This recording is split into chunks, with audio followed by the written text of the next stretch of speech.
Hello, and welcome to SQL for Data Science. The demand for data scientists is high, boasting a median base salary of $110,000 and job satisfaction score of 4.4 out of 5. It's no wonder that it's the top spot on Glassdoor's Best Jobs in America. Glassdoor analyzed data from data scientist job postings on Glassdoor and found that SQL is listed as one of the top 3 skills for a data scientist. Before you step into the field of data science, it is vitally important that you set yourself apart by mastering the foundations of this field.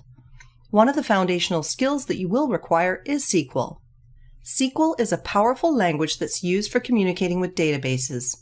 Every application that manipulates any kind of data needs to store that data somewhere, whether it's big data or just a table with a few simple rows for government or a small startup, or a big database that spans over multiple servers or a mobile phone that runs its own small database.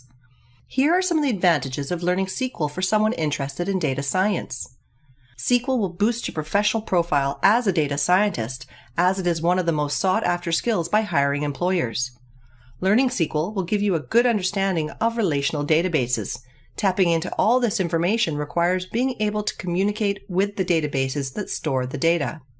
Even if you work with reporting tools that generate SQL queries for you, it may be useful to write your own SQL statements so that you need not wait for other team members to create SQL statements for you. In this course, you will learn the basics of both the SQL language and relational databases. The course includes interesting quizzes and hands-on lab assignments, where you can get experience working with databases. In the first few modules, you work directly with the database and develop a working knowledge of SQL.